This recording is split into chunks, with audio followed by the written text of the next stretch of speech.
নবীজি কি বলছেন খেয়াল করেন, কিয়ামতের আগে মসজিদে মুসল্লির সংখ্যা বাড়বে, ইমানদারের সংখ্যা কমবে। এই জামানা চলতেছে সেই জামানা। জুমার নামাজে ছাদ ভরে যাচ্ছে, কিন্তু আসল ইমানদারের সংখ্যা বড়ই কম। ইউসবিহুর রাজুলু মুমিনা ওয়া ইউমসি কাফিরা। সকালবেলায় থাকবে মুমিন, সন্ধ্যাবেলায় হয়ে যাবে কাফের। সন্ধ্যাবেলায় থাকবে মুমিন, সকালবেলায় হয়ে যাবে কাফের। বাংলার জমিনে হাজার হাজার মুসলমান আছে যারা নামাজ, রোজা, হজ, যাকাতকে ফরজ মনে করে, কিন্তু আল্লাহর জমিনে আল্লাহর কোরআনের আইন বাস্তবায়ন করেকে ফরজ মনে করে না, জরুরিও মনে করে না। কথা বলেন ঠিক কিনা? নামাজ, রোজা, হজ, যাকাতের কথা আছে কোথায়? এটা কি ফরজ নাকি সুন্নাত? সবাই একমত তো? যেই কোরআনে আল্লাহ রাব্বুল আলামিন নামাজ, রোজা, হজ, যাকাতকে ফরজ করেছে, ওই কোরআনে আল্লাহ রাব্বুল আলামিন আল্লাহর জমিনে আল্লাহর কোরআনের আইন বাস্তবায়ন করাকেও ফরজ করেছে। ঠিক কিনা? আপনি এলাকার দিকে তাকান, মিনিমাম শতকরা 95% মানুষ যারা নামাজ, রোজা, হজ, যাকাত করতে রাজি আছে, কিন্তু যদি বলা হয় যে আল্লাহর পক্ষে আল্লাহর জমিনে যারা দিন কায়েম করতে চায়, ভোটটা এদেরকে দিও, ওই জায়গায় চাচার মুখটা কালা হয়ে যায়। কথা কন না কেন? এই জন্য মাহফিলে এসে কিছু হুজুরের ওয়াজ শুনে খালি কবরের ভিতরে থাকেন, হুজুর কবর থেকে বাইরে হবেন না কিন্তু। আর আসমানের উপরে থাকেন, জমিনের উপরে থাকেন না। কয় রাজনীতির কোনো আলাপ করেন না, রাজনীতি কি তোর বাপের নীতি বদমাইশ? কথা বলেন ঠিক কিনা? রাজনীতি কার নীতি? এই রাজনীতির মধ্যে যদি কোরআন থাকতো বাংলার জমিনে, প্রত্যেকটা মানুষের পরিবারটা জান্নাতের টুকরা হয়ে যাইতো। ঠিক কিনা? ফাআউযু বিল্লাহি মিনাশ শাইতানির রাজীম। বিসমিল্লাহির রাহমানির রাহিম।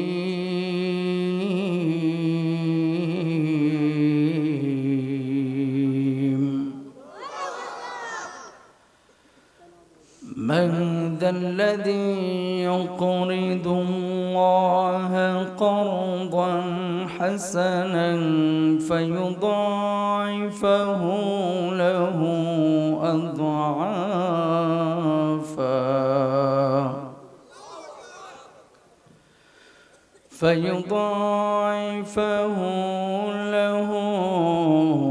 أضعافا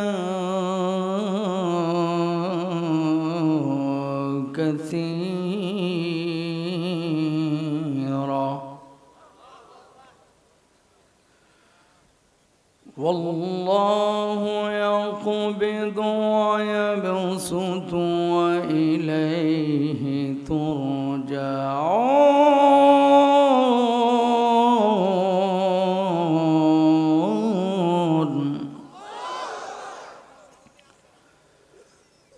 والله يقبض ويبسط وإليه ترجعون।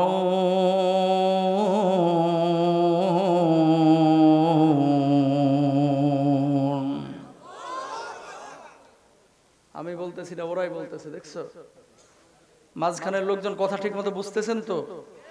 তেলাওয়াত শোনা যাচ্ছে? ঠিক আছে।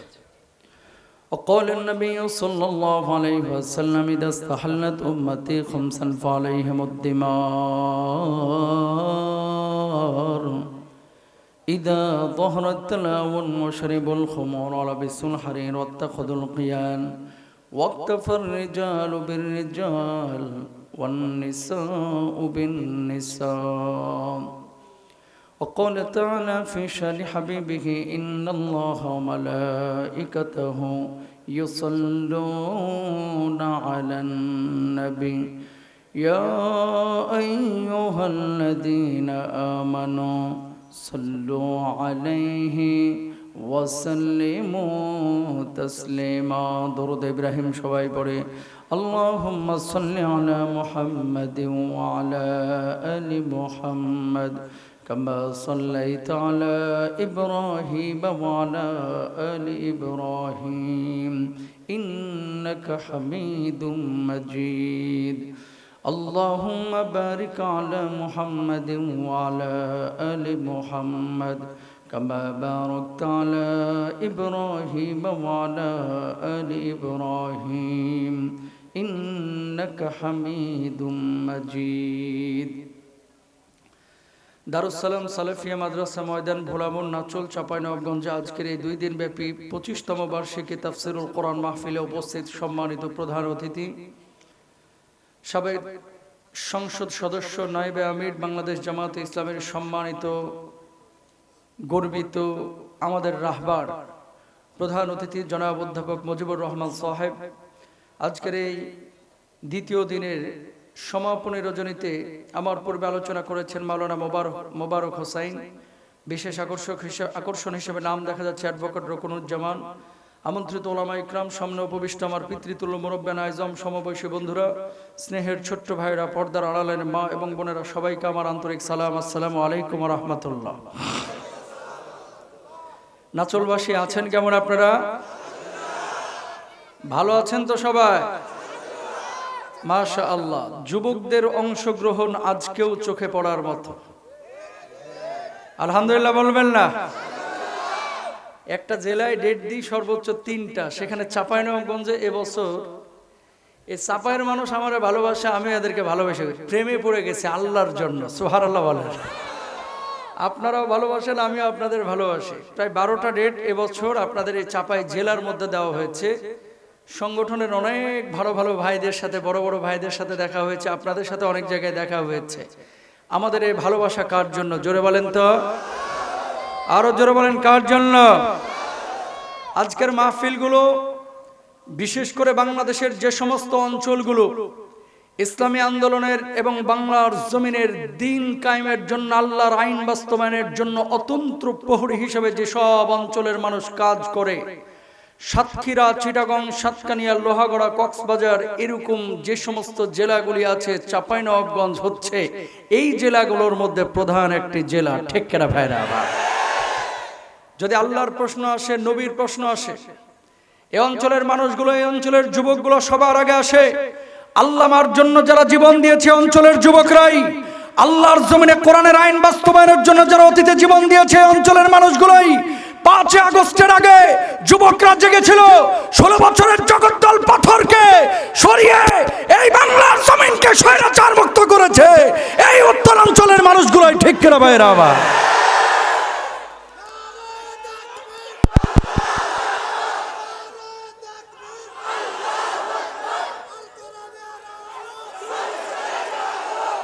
থামেন। আরেকবার আমার যুবকরা জাগবে বাংলার জমিনে, তবে এবার স্বৈরাচার হটানোর জন্য না, এই জমিনে আল্লাহর আইন বাস্তবায়নের জন্য। ঠিক না? আমাদের অধ্যাপক সাহেব এই কথাগুলো বলে গিয়েছেন। আমি এখানে এসেছি, দেখেন সময় কিন্তু খুব অল্প। কেন? 12টার পরে 1 মিনিটও ওয়াজ করা ঠিক না। কারণ দূরের মানুষগুলো আপনারা যারা এসেছেন, আমি জানি আপনারা টেনশনের মধ্যে পড়ে যান।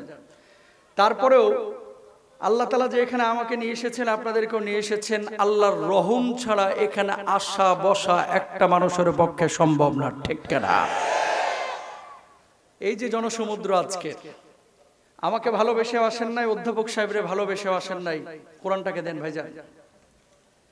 যারা আপনারা এখানে এসেছেন এই কনকনে শীতের মধ্যে আল্লাহর জমিনে, যারা এই ময়দানে এখন বসেছেন, এই কোরআনের আকর্ষণে বসেছেন। ঠিক কিনা? মাহফিলের নামও দিয়েছেন তাফসিরুল কোরআন মাহফিল। বাংলাদেশের মানুষ মাহফিলগুলোকে অনেক সময় দেখবেন হাসি, কান্না, গল্প কিচ্ছার মঞ্চ নাম দিয়েছে তাফসির মাহফিল। আসলে তাফসিরে কিচ্ছু নাই, ভেতরে থাকে 3-4টা গল্প কিচ্ছা। এরকম হয় কি হয় না? তা আমিও ঢাকা থেকে এই পর্যন্ত আসছি বাবার গল্প, খাজার গল্প, মাজারের গল্প, বাঁশ খুঁটির গল্প করার জন্য না, কোরআনের কথা বলার জন্য। আপনারা কি কোরআনের পক্ষে থাকবেন? কোরআনের কথা শুনবেন? গল্প শোনার জন্য বিশেষ করে যারা এসেছেন হরিণীর গল্প অথবা বাঁশকুটির গল্প, আপনারা বাড়ি চলে যাইতে পারেন, জোর করব না। কিন্তু যারা কোরআনকে ভালোবাসেন, যতক্ষণ তাফসীর করব, কোরআনের ক্লাস মনে করে আল্লাহর জমিনে বসবো ইনশাআল্লাহ। বলেন পারবো তো ইনশাআল্লাহ? কপালওয়ালা মানুষগুলো বসেছেন, কিছু কপাল পরে এখানে আসে নাই, কিন্তু মেলার মধ্যে বসে রয়েছে, বাজারে বসে বসে গীবত কমিটির সভাপতির ভূমিকা পালন করতেছে। কয় বক্তাকে, কয় মুস্তাফিজ সাহেব, প্রধান অতিথিকে কয় অধ্যাপক মুজিবুর রহমান সাহেব। আমরা আগামী বছর আরো ভালো বক্তা নিয়ে আসবো, ভালো অতিথি নিয়ে আসবো। কপাল পোড়া জাতি, বক্তা দেখে অতিথি দেখে মাহফিলে আইসো না। আল্লাহর জমিনে যারা কোরআনের কথা বলবে সেখানে মুসলমান ঝাঁপিয়ে পড়বে। ঠিক পারবো না ইনশাআল্লাহ? ফ্ল্যাশগুলো সবাই বন্ধ করবেন, কেউ ফ্ল্যাশ দিয়ে রাখবেন না, মোবাইলে ফ্ল্যাশ বন্ধ রাখবেন। যদিও আপনারা এখানে বসেছেন, আসমান থেকে কিছু ফেরেশতা নেমে আপনাদের উপরে রহমের ডানাগুলো বিছিয়ে দিয়েছে। সুবহানাল্লাহ। এখানে না বাড়িতে যে সকালবেলায় গোশ দিয়ে ভাত খেয়ে তারপরে কম্বলের নিচে ঢুকে তারপরে সুবহানাল্লাহ কয় না, জোরে বলেন সুবহানাল্লাহ। ঠিক আসমান থেকে যখন ফেরেশতারা রহমের ডানাগুলো বিছিয়েছেন, আল্লাহ রাব্বুল আলামিন তখন কি বলছেন খেয়াল করেন। রব্বুল আলামিন তখন বলছেন, মা ইয়াকুনু ইবাদি, ও আমার ফেরেশতারা, আরামের ঘুমকে হারাম করে দুনিয়ার সব কাজ কর্ম বর্জন করে যে মানুষগুলো কোরআনের ময়দানে ছুটে এসেছে পঙ্গপালের মতো, কি করে কি বলে, কি করে কি বলে, কি করে কি বলে, ফেরেশতারা তখন বলে, আল্লাহ, এই মানুষগুলো আপনার কোরআনের আকর্ষণে ছুটে এসেছে আল্লাহ, এই মানুষগুলো আপনার নবীর আকর্ষণে কোরআনের ময়দানে পঙ্গপালের মতো দুনিয়ার সব কাজ কর্ম ছেড়ে চলে এসেছে। আল্লাহ রাব্বুল আলামিন তখন বলেন, হাল রাআউনি, এই মানুষগুলোকে কখনো আল্লাহ রাব্বুল আলামিন দেখছে? ফেরেশতারা তখন বলে, আল্লাহ, এই মানুষগুলো কখনো আল্লাহ রাব্বুল আলামিন দেখে নাই, চর্মচক্ষু দিয়ে দেখাও সম্ভব না। আল্লাহ রাব্বুল আলামিন তখন বলেন, দেখলে কি করতো? আল্লাহ আপনার গোলামি, আপনার দাসত্ব আরো বেশি বেশি করতো। আল্লাহ রাব্বুল আলামিন এবার বলেন, মা ইয়াসআলুনি, এই মানুষগুলো আমার কাছে মূলত কি চাই? এবার ফেরেশতারা বলে, আল্লাহ, এই মানুষগুলো আপনার কাছে জান্নাত কামনা করে, এই মানুষগুলো আপনার কাছে জাহান্নামের আযাব থেকে মুক্তি চায়। আল্লাহ রাব্বুল আলামিন তখন বলেন, উশহিদতুকুম গফারতু লাকুম, ও আমার ফেরেশতারা, তোরা সাক্ষী থাক, দুনিয়ার সব কাজ কর্ম বর্জন করে আরামের ঘুমকে হারাম করে পঙ্গপালের মতো যে মানুষগুলো এই কোরআনের ময়দানে ছুটে এসেছে, আমি আল্লাহ রাব্বুল আলামিন ওই মানুষগুলোর জীবনের গুনাহ খাতাগুলি মাফ করে দিলাম। জোরে বলেন না সুবহানাল্লাহ। আল্লাহ সবাইকে মাফ করুক, সবাই বলেন আমিন। প্রিয় ভাইরা আমার, সূরা আল বাকারার 245 নম্বর আয়াত সিলেক্ট করেছি, আজকে এই আয়াতের আলোকেই তাফসীর হবে। আল্লাহ কবুল করুক, আমিন বলেন।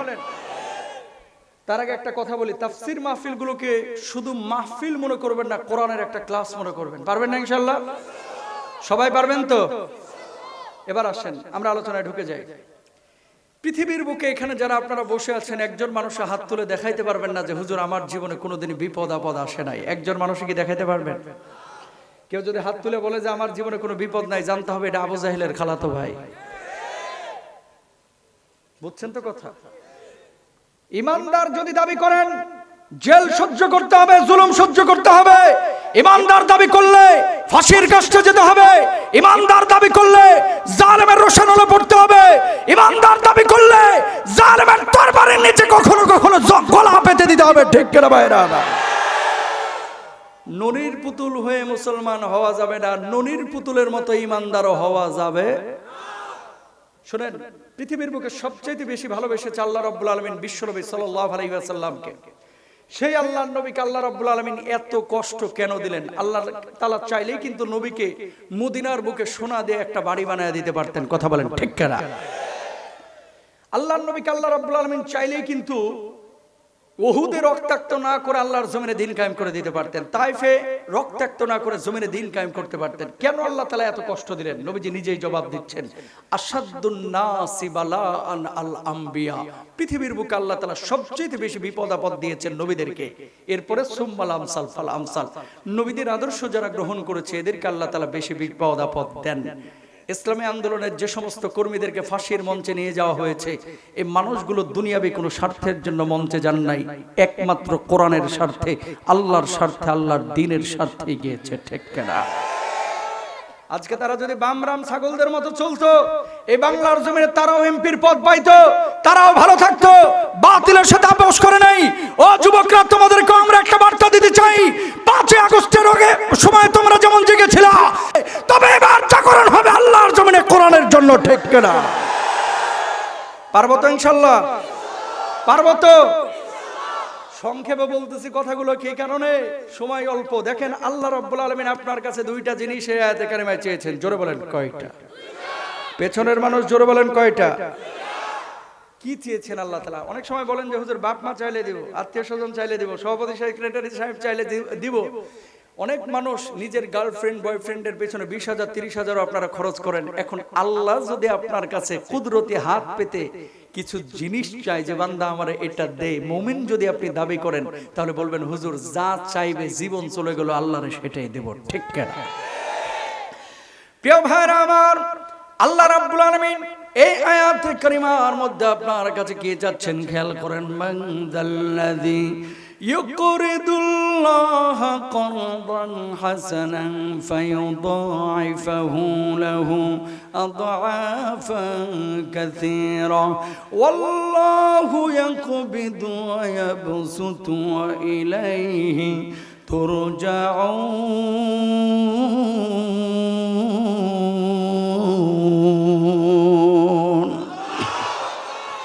আল্লাহ রাব্বুল আলামিন এই আয়াতে কারিমার মাধ্যমে আপনার কাছে দুইটা জিনিস চেয়েছেন। এক নাম্বার কি জিনিস চেয়েছেন পরে বলে, আগে আয়াতের অর্থটা শুনে নেন। আল্লাহ রাব্বুল আলামিন বলছেন যে ব্যক্তি দুনিয়ার জিন্দেগিতে আল্লাহ রাব্বুল আলামিনকে কর্জে হাসানা দিবে, আল্লাহ রাব্বুল আলামিন কিয়ামতের ময়দানে তার জন্য দ্বিগুণ বদলার ব্যবস্থা করবেন, 3 গুণ বদলার ব্যবস্থা করবেন, 4 গুণ বদলার ব্যবস্থা করবেন।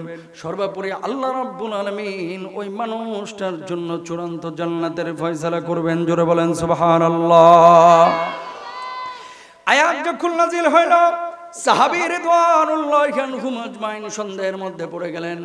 আসমান বানিয়েছেন আল্লাহ, জমিন বানিয়েছেন আল্লাহ, সবকিছুর মালিক আমার আল্লাহ রাব্বুল আলামিন। সে আল্লাহ কেন আমাদের কাছে ঋণ চাইলেন? ইয়া রাসূলুল্লাহ, ইয়া হাবিবাল্লাহ, আল্লাহ রাব্বুল আলামিন দুনিয়ার সবকিছুর মালিক, সে আল্লাহ রাব্বুল আলামিন কেন আমাদের কাছে কর্জে হাসানা চাইলেন? আল্লাহর নবী জবাব দিলেন, সাহাবীরা রে, আল্লাহ রাব্বুল আলামিন তোমাদের কাছে টাকা চাই না, পয়সা চাই না, বাড়ি চাই না, গাড়ি চাই না, সম্পদ চাই না। দুইটা জিনিস চেয়েছেন। এক নাম্বার হচ্ছে আল্লাহর জন্য যেখানে জানের প্রয়োজন সেখানে জান দেবা, যেখানে মালের প্রয়োজন সেখানে মাল দেবা। আল্লাহ রাব্বুল আলামিন এই জান আর মালকে কর্জে হাসানা বুঝিয়েছেন। জোরে বলেন সুবহানাল্লাহ। দরদের ভাইরা আমার, এই জামানার দিকে তাকায় দেখেন, আল্লাহর জন্য টাকা দিতে অনেকে রাজি আছি, মাহফিলে টাকা দেই, মসজিদে সিমেন্টের বস্তা দেই, ফ্যানগুলো দিতেও আমরা রাজি আছি, ইয়ানত আমরা দিতে রাজি আছি, বাংলার জমিনে দিনের কাজের জন্য অনেক জায়গায় টাকা খরচ করতে আমরা অনেকেই রাজি আছি। মাল দেওয়ার ব্যাপারে যতটা আমরা সচেতন, কিন্তু জান দেওয়ার ব্যাপারে বাংলার জমিনে আসল ইমানদারের বড় সংকট, ঠিক কিনা? টাকা যদি চাওয়া হয় টাকা দিতে রাজি আছি, সিমেন্টের বস্তা 200 বস্তা লাগবে রাজি আছি, কিন্তু কাকা আল্লাহর নবীকে গালি দেওয়া হয়েছে, কাকা আল্লামা সাইদি সাহেবের ফাঁসির রায় হয়েছে, একটু আন্দোলন করেন, রাজপথে নামেন, কাকা ওই জায়গায় মসজিদের কোণা থেকে তাসবিহ ছাড়তে চায় না। কথা বলেন ঠিক কিনা? নামাজ পড়তে রাজি আছি, রোজা করতে রাজি আছি, হজ করতে রাজি আছি, কিন্তু আন্দোলনের স্বার্থে, দিনের স্বার্থে, কোরআনের স্বার্থে রাজপথে নামার প্রয়োজন হলে ওই জায়গায় চাচা মিয়া আর রাজি নাই। কি আমি কি ভুল বলতেছি? নবীজি কি বলছেন খেয়াল করেন, কিয়ামতের আগে মসজিদে মুসল্লির সংখ্যা বাড়বে, ইমানদারের সংখ্যা কমবে। এই জামানা চলতেছে সেই জামানা। জুমার নামাজে ছাদ ভরে যাচ্ছে, কিন্তু আসল ইমানদারের সংখ্যা বড়ই কম। ইউসবিহুর রাজুলু মুমিনা ওয়া ইউমসি কাফিরা, সকাল বেলায় থাকবে মুমিন, সন্ধ্যাবেলায় হয়ে যাবে কাফের, সন্ধ্যাবেলায় থাকবে মুমিন, সকাল বেলায় হয়ে যাবে কাফের। বাংলার জমিনে হাজার হাজার মুসলমান আছে যারা নামাজ, রোজা, হজ, যাকাতকে ফরজ মনে করে, কিন্তু আল্লাহর জমিনে আল্লাহর কোরআনের আইন বাস্তবায়ন করে কে ফরজ মনে করে না, জরুরিও মনে করে না। কথা বলেন ঠিক কিনা?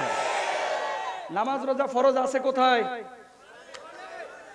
কি গো কষ্ট হচ্ছে না কি গো আপনাকে? কি কইছি বুঝতে পারছেন তো? হ্যাঁ, কষ্ট হয়েছে না তো? এই যে নামাজ, রোজা, হজ, যাকাতের কথা আছে কোথায়? এটা কি ফরজ নাকি সুন্নাত? সবাই একমত তো? যেই কোরআনে আল্লাহ রাব্বুল আলামিন নামাজ, রোজা, হজ, যাকাতকে ফরজ করেছে, ওই কোরআনে আল্লাহ রাব্বুল আলামিন আল্লাহর জমিনে আল্লাহর কোরআনের আইন বাস্তবায়ন করাকেও ফরজ করেছে, ঠিক কিনা? আপনি এলাকার দিকে তাকান, মিনিমাম শতকরা 95% মানুষ যারা নামাজ, রোজা, হজ, যাকাত করতে রাজি আছে, কিন্তু যদি বলা হয় যে আল্লাহর পক্ষে, আল্লাহর জমিনে যারা দিন কায়েম করতে চায়, ভোটটা এদেরকে দিও, ওই জায়গায় চাচার মুখটা কালা হয়ে যায়। কথা কন না কেন? এজন্য মাহফিলে এসে কিছু হুজুরের ওয়াজ শুনে খালি কবরের ভিতরে থাকেন, হুজুর কবর থেকে বাইরে হবেন না কিন্তু, আর আসমানের উপরে থাকেন, জমিনের উপরে থাকেন না। কয় রাজনীতির কোনো আলাপ করেন না, রাজনীতি কি তোর বাপের নীতি বদমাইশ? কথা বলেন ঠিক কিনা? রাজনীতি কার নীতি? এই রাজনীতির মধ্যে যদি কোরআন থাকতো বাংলার জমিনে, প্রত্যেকটা মানুষের পরিবারটা জান্নাতের টুকরা হয়ে যেত, ঠিক না? শুনেন, তাফসীর তো করতেছি, আয়াতের মধ্যে ঢুকছি, আরো কথা আছে। দুনিয়ার একটা উদাহরণ দিয়ে দিই, তাহলে বুঝবেন এটা দুনিয়ার কথা। আমার সফর ছিল কিছুদিন আগে উজবেকিস্তান। প্রচুর সফর করে আমি, বিদেশে তো আমার প্রচুর প্রোগ্রাম থাকে, আপনারা অনেকেই জানেন। আরটিভির প্যানেল প্রেজেন্টার আমি, কাফেলা অনুষ্ঠান নিয়মিত করি। উজবেকিস্তানে ইমাম বুখারী রাহিমাহুল্লাহর কবরটা জিয়ারত করে আমি সামারকান্দে এসেছি। তাকান, কোরআন থাকলে লাভটা কি? সামারকান্দে আসার পরে জোহরের নামাজে আমি মসজিদে ঢুকলাম। ঢোকার পরে দেখতে পেলাম সমস্ত মুসল্লিদের মোবাইল ফোন, মানি ব্যাগ পেছনে রেখে সামনে নামাজ আদায় করতেছে। Mobile phone, money bag, iPhone, মোটা মোটা মানি ব্যাগ পেছনে রাখা, সামনে নামাজ আদায় করতেছে। চিন্তা করলাম এতগুলো মোবাইল মানি ব্যাগ পেছনে রাখার কারণটা কি? পরে বুঝলাম নামাজে খুশু নষ্ট হবে, এই জন্য পেছনে মোবাইল মানি ব্যাগ রাখিয়া সামনে নামাজ আদায় করতেছে। চিন্তা করলাম আল্লাহ বাঁচাইছে, মসজিদটা ঢাকার গুলিস্তানের কোনো মসজিদ না। কথা কন না কেন? কম্পেয়ার করবেন, বাইতুল মুকাররমের দক্ষিণ গেট থেকে আমার বাসা মাত্র 6 কিলোমিটার। দক্ষিণ গেটে প্রায় 100-র উপরে বাথরুম আছে, নিচে একটা বাথরুমেও লোহার সিটকানি পাবেন না, সব মামুরা খুলে নিয়ে চলে গেছে। কথা কন না কেন? আপনাদের এলাকায় মসজিদে মুসল্লির জুতা চুরি হয় কি হয় না? আর টিভির লাইভে একদিন ফতোয়া দিছিলাম যে দামি জুতা নিয়ে মসজিদে যায় না, নামাজ হবে না। কই হুজুর এই ফতোয়া পাইছেন কই? আমি কই আগে পরে শুনে লন কি কইছি, তারপরে আপনি কথা বলেন। কই হইছে কি? 3400 টাকার অ্যাপেক্স জুতা নিয়ে মসজিদে ঢুকবেন, সূরা ফাতিহার শেষে ওয়ালা দল্লিন বলে মনটা সূরার দিকে না টাইনা বারবার অ্যাপেক্সের দিকে আসবে। 3400 টাকার অ্যাপেক্স আছে না গেছে? কথা বলেন ঠিক না? আপনাদের এলাকায় মসজিদে মুসল্লির জুতা চুরি হয় কি হয় না? রংপুরে মাহফিলে যে এক বাথরুমে ঢুকলাম, ঢোকার পরে দেখলাম বদনা মুবারকের গলা ভাঙা, ভাঙা বদনার গলায় শিকল বেঁচে রাখছে। হাসির জন্য বলতেছি না কথাটা। তাকান, ওই দেশের মধ্যে মোবাইল ফোন, মানিব্যাগ নিরাপদ, কেউ হাত দেয় না আরেকজনের মোবাইলে মানিব্যাগে। আর আমার দেশে মুসল্লির মসজিদের জুতা নিরাপদ না।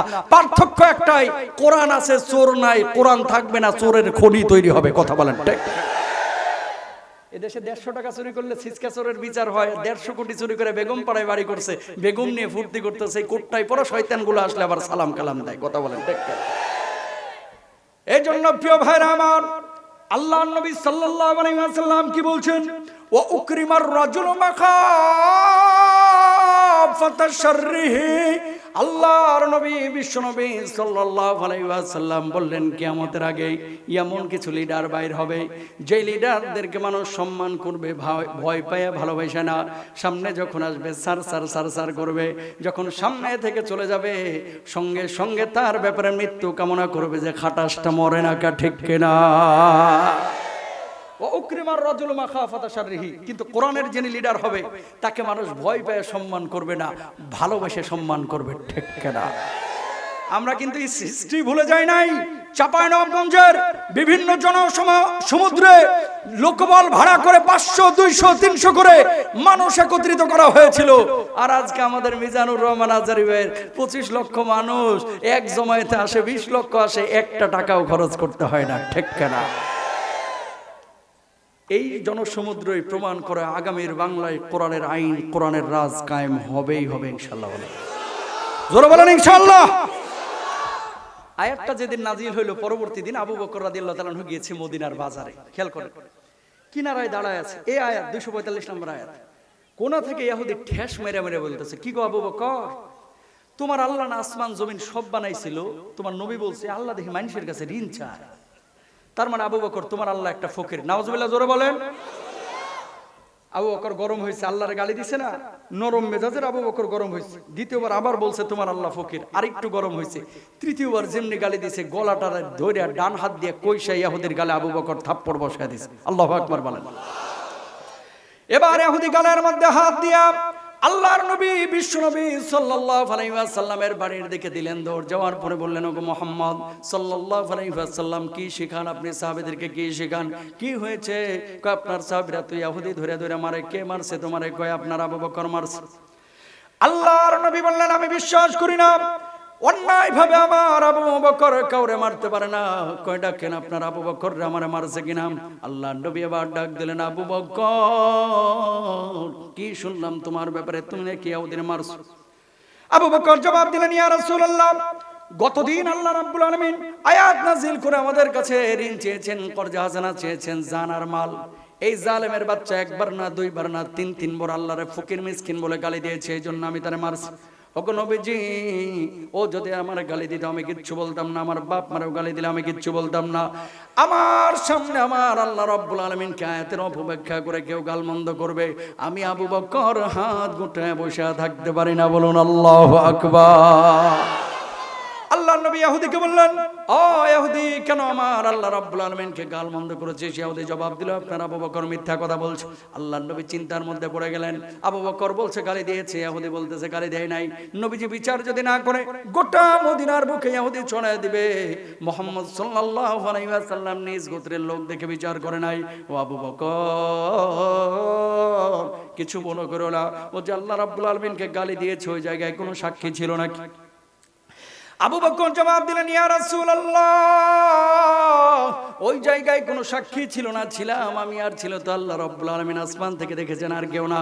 নবীজি বললেন, আবু বকর, যেহেতু সাক্ষী ছিল না আবার বিচার কামনা করছে, কিছু মনে করো না, যেভাবে তুমি থাপ্পড় মেরেছো সেইভাবে ইহুদি একটা থাপ্পড় বসে দেখ, শোধবোধ হয়ে যাক।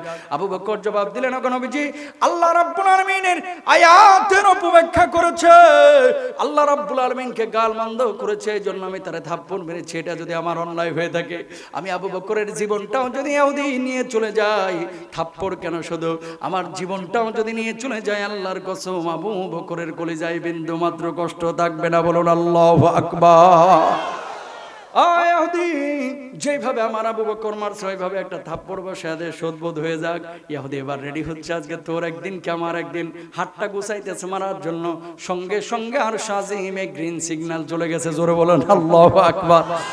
আল্লাহ রাব্বুল আলামিন জিবরিল আমিনকে ডাক দিয়ে বললেন, ও জিবরিল আমিন, আমার হাবিবের কাছে দ্রুত চলে যা। যাওয়ার পরে বল, আবু বকরের পক্ষে দুনিয়ার কোনো সাক্ষীর প্রয়োজন নাই, আমি আল্লাহ রাব্বুল আলামিন নিজে আবু বকরের পক্ষে সাক্ষী হয়ে গেছি। জোরে বলেন সুবহানাল্লাহ। ইহুদির সামলান, ইহুদির হাত যেন আবু বকরের গালটা স্পর্শ না করে। আয়াত নাজিল হয়ে গেল, আরেকটা আয়াত 4 নাম্বার পারা 13 নাম্বার পৃষ্ঠা শুরুর অংশ। লাকাদ সামিআল্লাহু কাওলাল্লাযীনা ক্বালু ইন্নাল্লাহা ফাকীরুন ওয়া নাহনু আগনিয়া।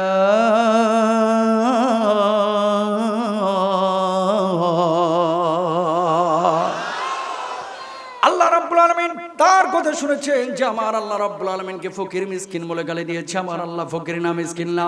আয়াতের অপব্যাখ্যা যারা করে, আল্লাহ রাব্বুল আলামিনকে যারা গালমন্দ করে, পৃথিবীর বুকে সবচাইতে বড় বড় ফকির মিসকিন কুলাঙ্গার ওই জালেমগুলাই, ঠিক কিনা?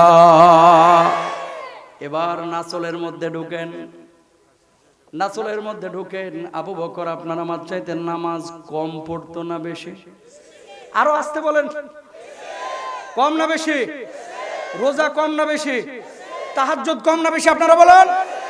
কই আপনাকে নারায়ণগঞ্জের এমপি সাহেব তো 70 থেকে 80 রাকাত তাহাজ্জুদ পড়তো মাইরি। কই সুবহানাল্লাহ। ইবলিসও বিশ্বাস করেনি এই কথা। ইবলিসও বিশ্বাস করব? আসেন এবার আপনার এলাকায় তাকান। আবু বকর নরম মেজাজের মানুষ, আল্লাহ আল্লাহর নবীর স্বার্থ এসেছে, গর্জে উঠেছে, হুঙ্কার মেরে উঠেছে, প্রতিবাদ করেছে, আঘাত করেছে। বাংলার জমিনে হিন্দু খ্রিস্টান ইহুদি যারা আছে তারা আমাদের সাথে সহাবস্থান করবে, কোনো সমস্যা নাই।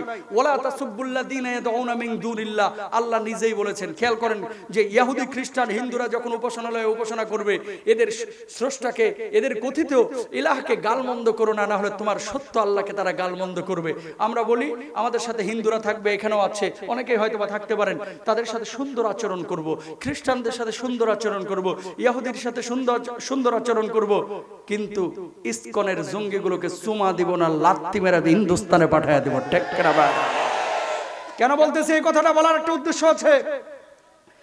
5 আগস্টের পরে আমার বাংলাদেশের ইসলামী আন্দোলনের কর্মীরা, কওমি মাদ্রাসা, আলিয়া মাদ্রাসার ছাত্ররা বিভিন্ন মন্দিরগুলোকে পাহারা দিল, যাতে করে রাতের আধারে আঘাত করে ফায়দা নিতে না পারে। ফজরের আজান দিল, মাদ্রাসার ছাত্ররা সেখানেই ফজরের নামাজ আদায় করলো রাস্তার মধ্যে।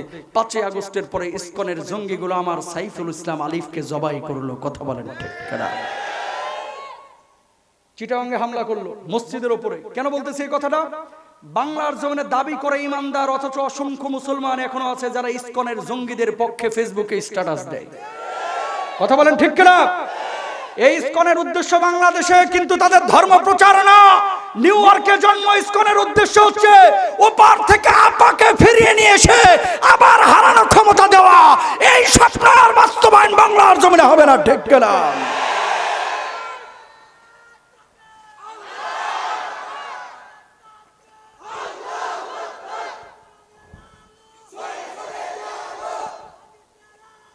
মাশাআল্লাহ। শুনেন, এবার আসেন দ্বিতীয় আর একটা কথা।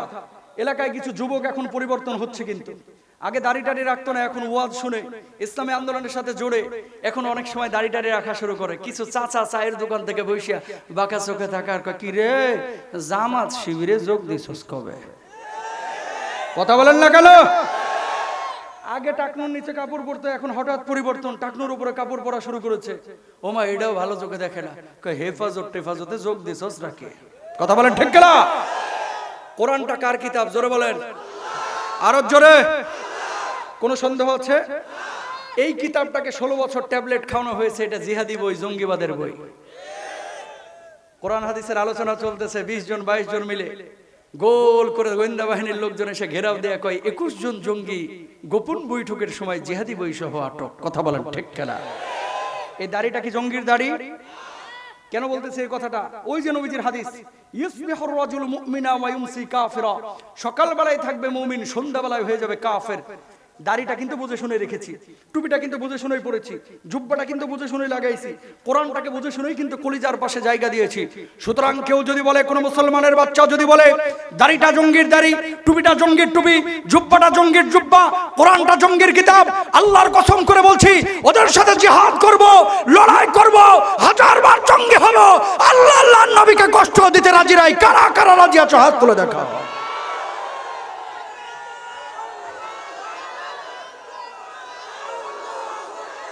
হাত নামান, হাত নামান। কথা ক্লিয়ার কাট।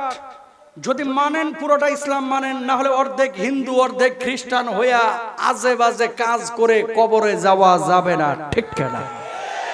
তাহলে পূর্ণাঙ্গ ইসলামের মধ্যে দাখিল হইতে হবে। কেমনে দাখিল হইতে হবে একটু খেয়াল করেন প্রিয় ভাইরা আমার। তাহলে আবু বকর সিদ্দিক রাদিয়াল্লাহু তাআলা আনহু আয়াতের স্বার্থে আল্লাহ রাব্বুল আলামিনের জমিনে প্রতিবাদ করেছে। আপনাকেও কিন্তু প্রতিবাদ করতে হবে। ঈমান আনার পরে আপনার কিছু দায়িত্ব আছে। ও কলিজার ভাইরা আমার, ওযু ভঙ্গের কারণ কি এটা বাংলাদেশের 99% মুসলমান জানে, অথবা 95% মুসলমান জানে। রোজা ভঙ্গের কারণ কি এগুলো মুসলমানরা জানে, কিন্তু যদি বলা হয় ঈমান ভঙ্গের কারণ কি এটা অধিকাংশ মুসলমানই জানে না, ঠিক কিনা? ও দরদের ভাইরা আমার, কিয়ামতের ময়দানে আল্লাহ রাব্বুল আলামিন মুমিনদের দুইটা দল করবেন আর কাফের বেঈমানদের একটা দল করবেন। কিয়ামতের ময়দানে 4 দলীয় জোট থাকবে না, 12 দলীয় জোট থাকবে না, 21 দলীয় জোট থাকবে না, দল থাকবে 3টা। জোরে বলেন কয়টা?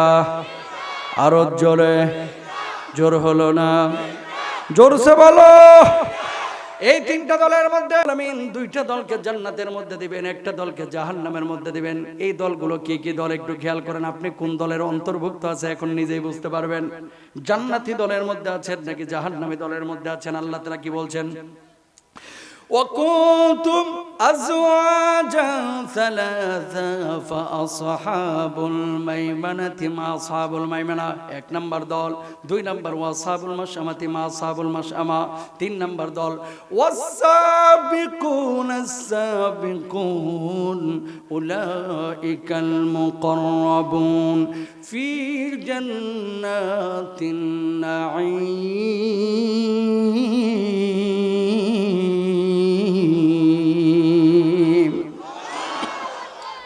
আল্লাহ রাব্বুল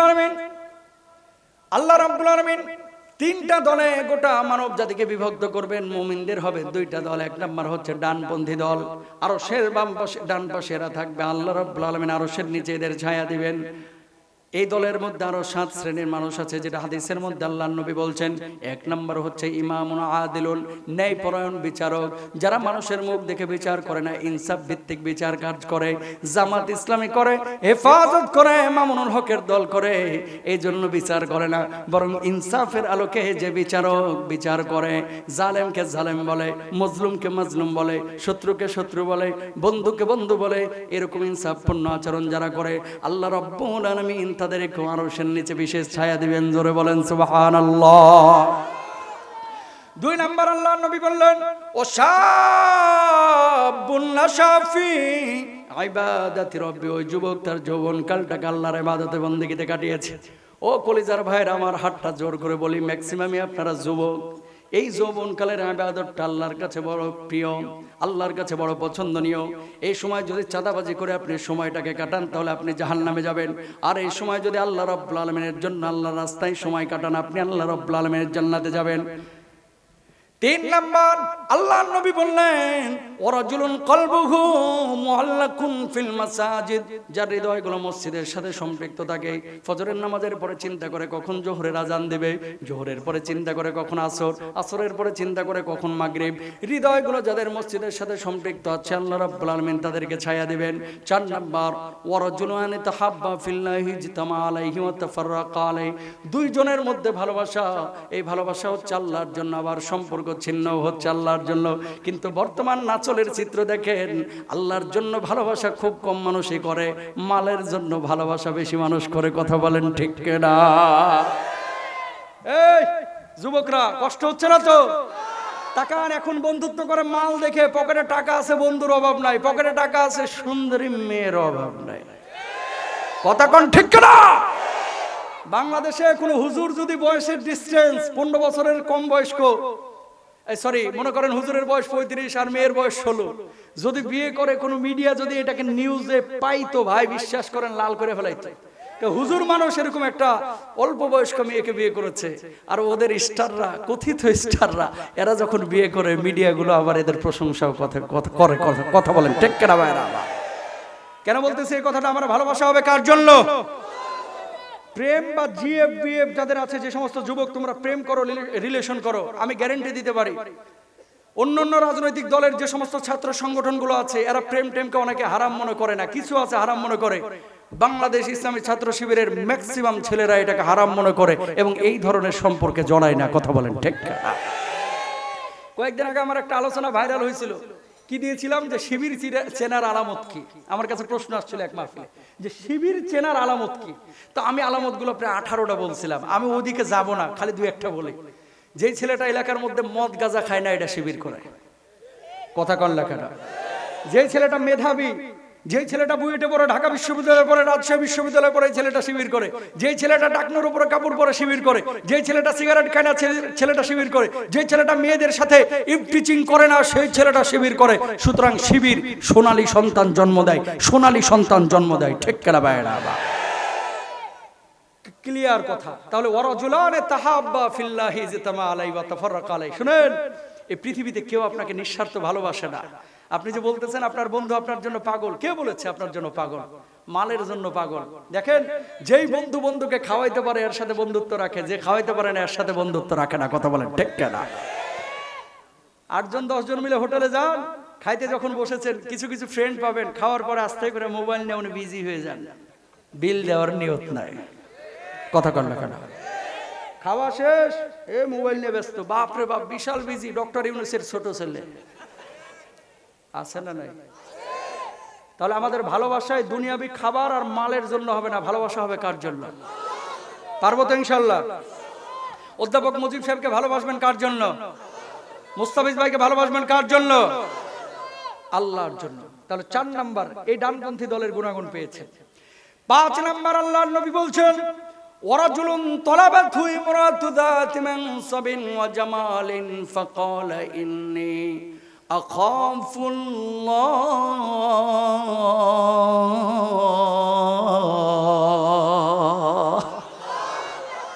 কোন নারী কোন পুরুষকে আহ্বান করেছে, আসো আমার সাথে প্রেম নিবেদন করো। কোন পুরুষ কোন নারীকে বলেছে, ও নারী আমার সাথে শারীরিক মেলামেশা করো, আমার সাথে প্রেম নিবেদন করো, আমার সাথে অবৈধ রিলেশনশিপ তৈরি করো, তখন কোন সন্তান, কোন ছেলে, কোন মেয়ে যদি কথা বলে ফাকালা ইন্নী আখাফুল্লাহ, আমি আল্লাহ রাব্বুল আলামিনকে ভয় পাই, ইউসুফ নবী যেভাবে জুলেখার সামনে থেকে দৌড় দিয়ে পালিয়ে গেছে, এরকম হারাম রিলেশন থেকে যে ব্যক্তি বিরত থাকে, আল্লাহ রাব্বুল আলামিন ওই ব্যক্তিকেও কিয়ামতের ময়দানে আরশের নিচে ছায়া দিবেন। জোরে বলেন সুবহানাল্লাহ। 6 নাম্বার, আল্লাহর নবী বললেন ওয়ারাজুলুন যাকারাল্লাহ খালিয়ান ফাফাদাত আইনাহু, আল্লাহ রাব্বুল আলামিনকে যারা নীরবে নিভৃতে ডাকে, রাতের অন্ধকারে আপনারা অনেকে কান্নাকাটি করেন, আল্লাহ তাআলা তাদেরকে ছায়া দিবেন। 7 নাম্বার, ওয়ারাজুলুন তাসাদদাকা ফাহাত্তা লা তা'লামা শিমালুহু মা তুনফিকু ইয়ামিনু, ডান হাত কি দান করেছে বাম হাতও টের পায় না, এরকম কোন মানুষ যদি গোপনে দান করে, আল্লাহ রাব্বুল আলামিন তার বিশেষ ছায়া দিবেন আরশের নিচে। জোরে বলেন সুবহানাল্লাহ। দরদের ভাইরা আমার, তাহলে 1 নাম্বার ডানপন্থী দল যাদেরকে আল্লাহ রাব্বুল আলামিন আরশের নিচে ছায়া দিবেন, এই মুমিনদেরকে আল্লাহ রাব্বুল আলামিন কিয়ামতের ময়দানে ডাকবেন, সামান্য কিছু হিসাব নিকাশ নেবেন, নেওয়ার পরে বলবে বান্দারে যা যা যা, জান্নাতের যেই দরজা দিয়ে খুশি সেই দরজা দিয়ে আল্লাহর জান্নাতে চলে যা। জোরে বলেন সুবহানাল্লাহ। আরো জোরে বলেন। তাহলে 1 নাম্বার হচ্ছে আমরা ডানপন্থী হওয়ার চেষ্টা করব। কারা? যারা ঈমান এনেছে, সৎ কাজ করেছে, ধৈর্য ধারণ করেছে, আলেমদের পক্ষে থেকেছে, কোরআনের পক্ষে থেকেছে, আল্লাহর জমিনে আল্লাহর দ্বীন কায়েমের জন্য চেষ্টা চালিয়েছে, আল্লাহ রাব্বুল আলামিন তাদেরকে এই ডান গ্রুপে দেবে। জোরে বলেন সুবহানাল্লাহ। তাহলে এই গ্রুপে মুরগি চোরাগুলো থাকবে, নাস্তিক থাকবে। 2 নাম্বার, ওয়াসহাবুল মাশআমাতি মা আসহাবুল মাশআমা, কারা? এরা নামাজ পড়ে নাই, রোজা করে নাই, নামে ছিল মুসলমান, কামে ছিল শাহরিয়ার কবিরের আপন খালাতো ভাই। কথা কোন ঠিক না? কিছু লোক আপনারা এরকম পাবেন ভাই এই জমিনে। আফাতুমিনুনা বিবাদিল কিতাবি ওয়া তাকফুরুনা বিবাদ, নাম আব্দুর রহমান, নামটা শুনলে মনে হয় গত রাতেই জান্নাত থেকে পালায় আসছেন। বুঝেন নাই? ওনার চাইতে এত ভালো মানুষ আর নাই, কিন্তু কাজ কর্ম নাস্তিক মুরতাদ কাফেরদের চাইতেও খারাপ। কথা বলেন ঠিক কিনা? ডন মাইন্ড ভাই কলিজা থেকে কথাগুলো বলতেছে। গত 15 বছর 16 বছরে জামাত ইসলামের ভাইদেরকে নিয়ে, ইসলামী আন্দোলনের ভাইদেরকে নিয়ে এলাকার কিছু মানুষ যে পরিমাণ মিথ্যাচার করেছে, এরা যদি ক্ষমা না করে এই সংগঠনের মানুষগুলো আল্লাহর আদালতে এই মিথ্যার কারণে তাদেরকে দাঁড়াইতে হবে। ঠিক কিনা ভাইরা? অ্যাসেটগুলোকে নষ্ট করা হয়েছে কেন? একটাই অপরাধ, ইসলামী আন্দোলন করে, একটাই অপরাধ, আর কোনো অপরাধ ছিল না। টাকা। নবীজির সময়ের কিছু কাফেরের চাইতে বাংলার জমিনের কিছু মুসলমান এখন খারাপ। কোন মুসলমান? নামধারী মুসলমান। প্রমাণ নেন। নবীজির কাছে ঈমান আনেন নাই, আমর ইবনে আস রাদিয়াল্লাহু তাআলা আনহু আয়েশা নবীজির পাশে বসে থাকে, সাহাবীরা বলতেছে আমর সমস্যা কি? ঈমান আনো না কিন্তু নবীজির দরবারে বসে থাকো কেন? কারণটা কি? না করিস না প্লিজ। কেন? ওনার কথাগুলো শুনলেই ভাল লাগে, মনে হয় মুখ থেকে এক একটা মুক্তার দানা বের হচ্ছে। আল্লাহু আকবার বলেন না? এই জন্য ঈমান আনি নাই, তারপরে বসে থাকি। আব্দুল্লাহ জুলবাজাদাইন ঈমান আনে না, নবীজির সামনে বসে থাকে। গাই মিয়া বসে থাকো কেন? কারণ না করে না, ওনার কথাগুলো শুনলেই ভালো লাগে। সুবহানাল্লাহ বলেন না? কয়েকদিন পরে আমর ইবনে আস বসা, ঈমান তখন আনে নাই, হঠাৎ মৌমাছির মতো গুনগুন গুনগুন আওয়াজ শুরু হয়ে গেল। সাহাবীরা বললেন ইয়া রাসূলুল্লাহ, কি নাজিল হইল, কি নাজিল হইল, কি সূরা নাজিল হইল, একটু আমাদেরকে যদি বলেন তাহলে ভালো হয়। আল্লাহর নবী জিবরিল আমিন চলে যাওয়ার পরে বললেন আজকে যে সূরাটা নাজিল হয়েছে সূরাটার নাম হচ্ছে সূরা আসর। ওয়াল আসরি ইন্নাল ইনসানা লাফি খুসর ইল্লাল্লাযীনা আমানু ওয়া আমিলুস সালিহাত ওয়া তাওয়াসাউ বিল হাক্কি ওয়া তাওয়াসাউ বিস সাবর। সমস্ত সাহাবীরা মুখস্থ করে ফেললেন। ওই আমর ইবনে আস কাফের হওয়ার পরে তিনিও মুখস্থ করে ফেললেন সূরাটা। পরবর্তী দিন মুসাইলামাতুল কাজ্জাব, যে নিজের শেষ জামানার নবী দাবি করতো, এই বেটার কাছে গিয়েছে মুসাইলামাতুল কাজ্জাব, তার সাথে ছিল বন্ধুত্ব। মুসাইলামাতুল কাজ্জাবকে বলল আমর, ও মুসাইলামা, আবু বকরের নবীর উপর প্রতিদিন তো সূরা নাজিল হয়, আয়াত নাজিল হয়, কয়েকদিন পর পরে তোর উপরে কেন সূরা নাজিল হয় না, আয়াত নাজিল হয় না, অথচ তুই নিজের নবী দাবি করিস? মুসাইলামাতুল কাজ্জাব জবাব দিল, আমার উপরেও সূরা নাজিল হয়, আয়াত নাজিল হয়, কিন্তু মানুষের সামনে আমি বলে বেড়াই না। নাউজুবিল্লাহ বলবেন না? সূরা আয়াত আমার উপরে নাজিল হয়, কিন্তু মুহাম্মদের মতো আমি বলে বেড়াই না। মুসাইলামাতুল কাজ্জাবকে আমর ইবনে আস বলতেছে, এই বেটা বহুত ফাজলামি করছস। এই কালকে আমি নবীর কাছে বলেছিলাম একটা সূরা নাজিল হয়েছে সূরা আসর, কি সুন্দর অর্থ। সব মানুষ ক্ষতির মধ্যে 4 শ্রেণীর মানুষ ছাড়া, যারা ঈমান এনেছে, সৎ কাজ করেছে, সদুপদেশ দিয়েছে, যারা ধৈর্য ধারণ করেছে। তোর উপরে এই সপ্তাহে কি কি সূরা নাজিল হয়েছে আজকে যদি না বলিস তোর সাথে আমার বন্ধুত্ব শেষ। পড়ছেনি বিপদে। তার আগে বল আবু বকরের নবীর উপর কালকে কি নাজিল হয়েছে শুনায় দিছে কাফের হওয়ার পর। আল্লাহু আকবার বলেন। এবার আনজামেরা ধরছে আমর ইবনুল আস মুসাইলামাতুল কাজ্জাবকে, তোর উপরে কি সূরা নাজিল হয়েছে এবার বল। পড়ছেনি বিপদে, মাথাটা নিচু করছে, কয় খাড়া একটু অপেক্ষা কর, আমি মনে করিয়া লই। মাথা নিচু করে কতক্ষণ পরে মাথা উঠায় বলতেছে, শুন তাহলে কি সূরা নাজিল হয়েছে। কয় ইয়া আবরা আবরা ফাইন্না মানতালা হুদুনান সদরা সদরা, হে খরগোশের বাচ্চা, তোর কানগুলো ছোট, তোর ল্যাঞ্জা ছোট, তোর পা ছোট, তোর পেটটা মোটা, তোর চোখটা মোটা, তোর চোখগুলো ছোট, তোর মুখটা মোটা, তোর মাথাটা ছোট, এটা বুঝি সূরা ইবলিসও বিশ্বাস করবে না। কথা কর ঠিক কিনা? তাকান, শিখার আছে। আমর ইবনুল আস তখন ঈমান এনেছে না, আমর ইবনুল আস তখন কাফের। মুসাইলামাতুল কাজ্জাবের কথা শোনার পর আমর ইবনুল আস দায়িত্বহীন কণ্ঠে বলল, ও মুসাইলামা, আমি আমার প্রভুর নামে শপথ করে বলতেছি, এটা কখনো ঐশী বাণী আসমানি বাণী হতে পারে না। আবু বকরের নবীরটাই আসমানি বাণী, তুই হচ্ছে পৃথিবীর সেরা ভণ্ড, তোর সাথে আমার কোনো সম্পর্ক নাই। জোরে বলেন আল্লাহু আকবার। কাফের হওয়ার পর নবীজি স্বীকৃতি দিয়েছে, আল্লাহর স্বীকৃতি দিয়েছে। কাফের তখন ঈমান তো পরে আনছিল।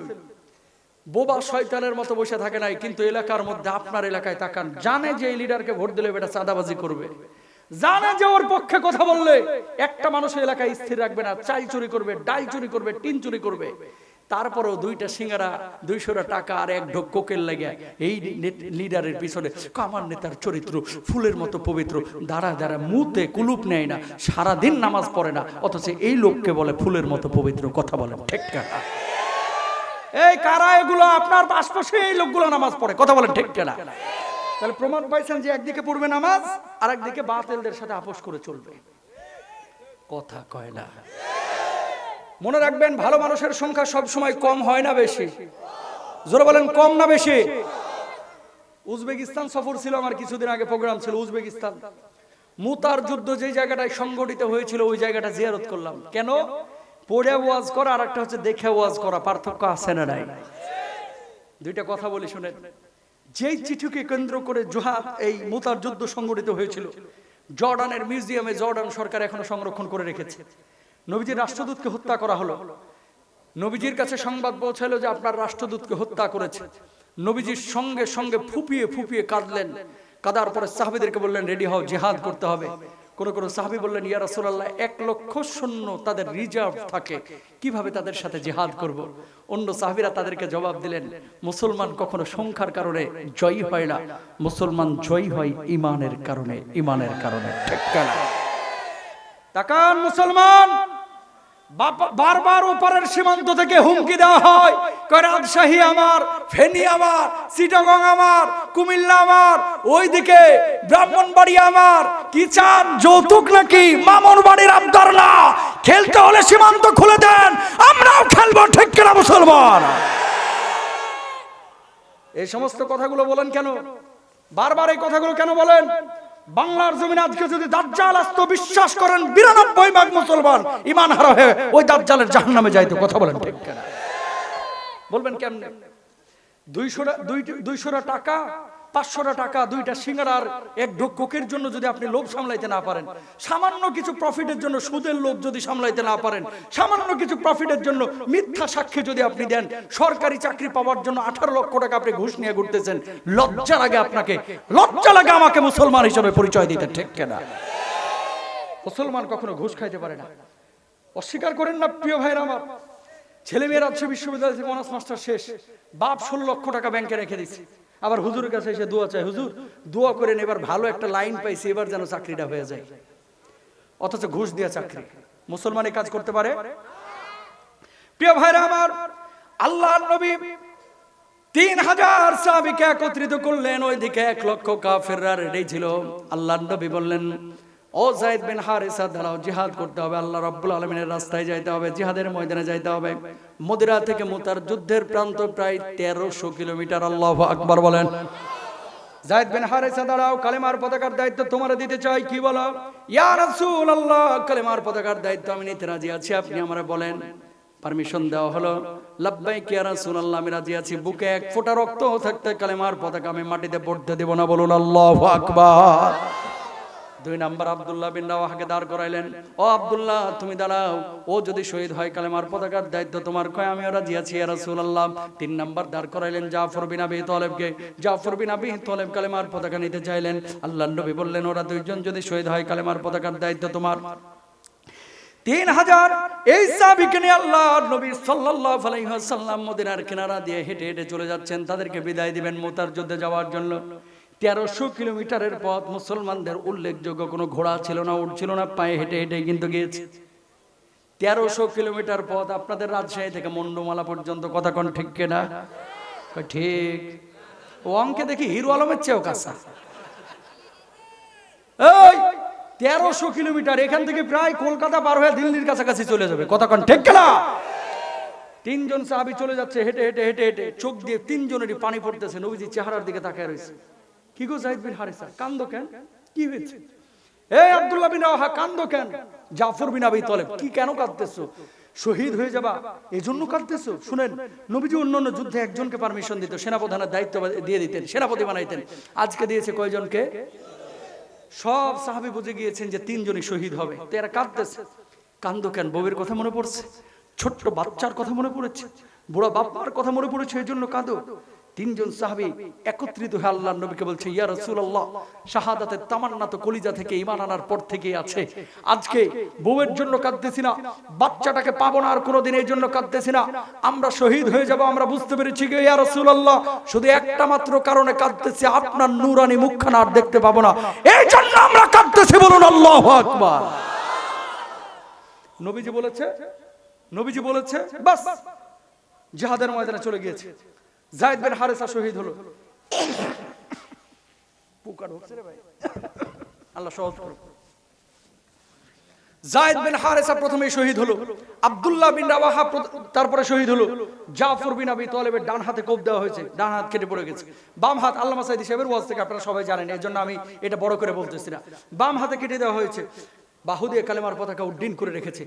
লাস্টে কেটে পড়ে গিয়েছে, দাঁত দিয়ে কামড়ায় কালেমার পতাকাকে উড্ডীন করে রেখেছে। আল্লাহু আকবার বলেন না।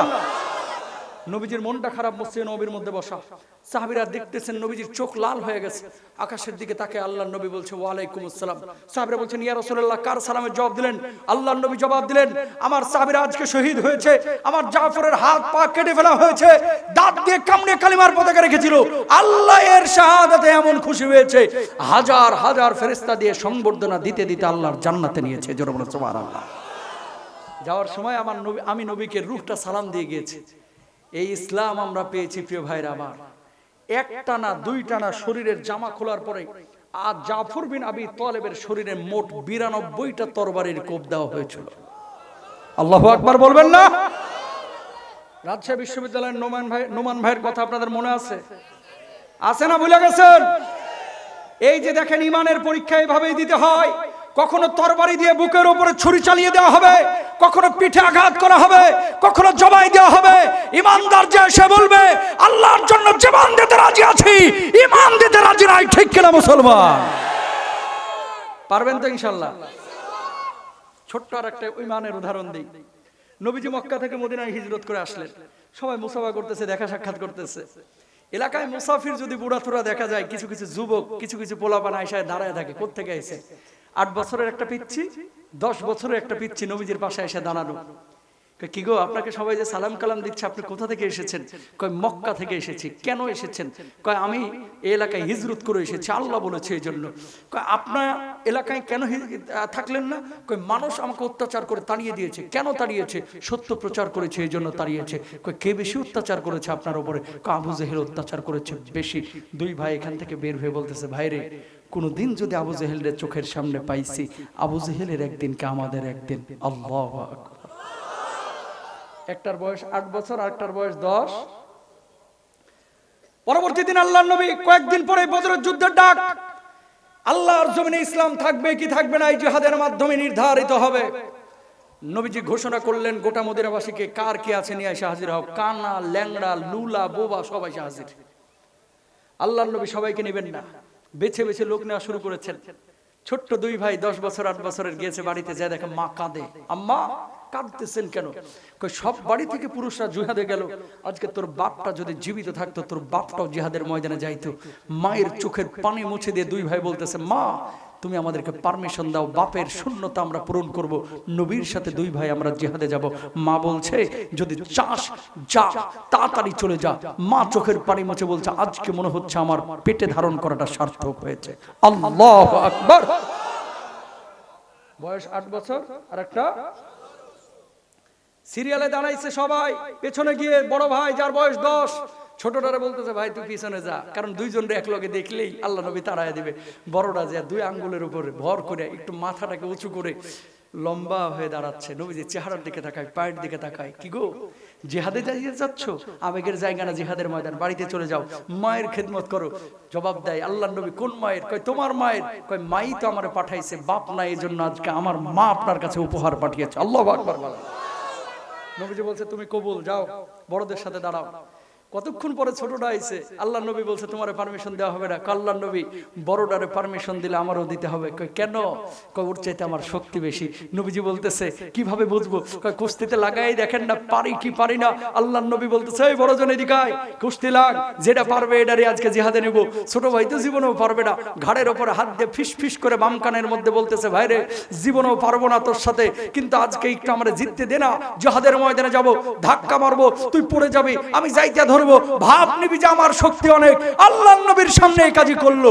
নবীজি চেহারার দিকে তাকায় বলছে ইয়া রাসূলুল্লাহ নিবেন কি নিবেন না সিদ্ধান্ত আপনার। আল্লাহর নবী বলছে যা, দুইজনই কবুল। জোরে বলেন না আল্লাহু আকবার। জিহাদের ময়দানে গিয়েছে 313 জন। কয়শো? তরবারির সংখ্যা হচ্ছে 2টা। কয়টা? ঘোড়ার সংখ্যা হচ্ছে মাত্র 8টা। 2টা তরবারি আর 8টা ঘোড়া। 313 জন সাহাবী, কাফেরের সংখ্যা 1000। সব সাহাবীরা যুদ্ধের ময়দানে যুদ্ধ করতেছে, 2টা খালি তরবারি নিয়ে ঘুরে। কোন 2টা? ছোট 2 জন, এই মুআজ এবং মাআজ, এরা ঘুরতেছে, জিহাদ করে না। দূর থেকে দেখছে আব্দুর রহমান ইবনে আওফ দাঁড়ানো। চাচা, ও চাচা। কি হইছে ভাতিজা? যুদ্ধে না আইলা, ঘুরতেছো কে? কয় চাচা আবু জাহেল কোনটা?